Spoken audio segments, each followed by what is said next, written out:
হার না মানা মানুষের গল্প। কিছু মানুষ আছে যারা খুব বেশি কথা বলে না।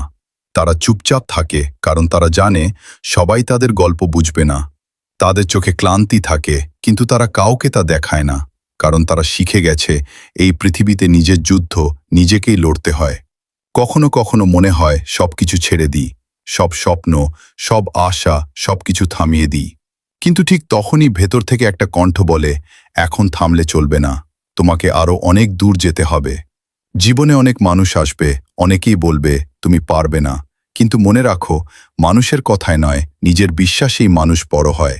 তুমি হয়তো আজ ছোট, তোমার কাছে হয়তো কিছুই নেই, কিন্তু তোমার স্বপ্ন যদি বড় হয়, তাহলে একদিন পৃথিবীও ছোট হয়ে যাবে।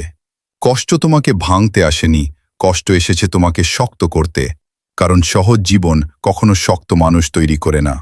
যে মানুষটা আজ নীরবে লড়াই করছে, আগামীকাল সেই মানুষটাই অন্যদের অনুপ্রেরণা হয়ে দাঁড়াবে।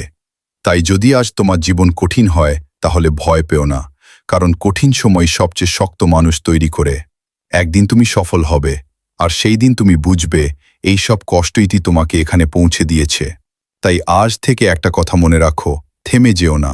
ক্লান্ত হলেও থেমে যেও না, কারণ তুমি যদি হাল ছেড়ে দাও, তাহলে তোমার স্বপ্ন তোমাকে ছেড়ে চলে যাবে।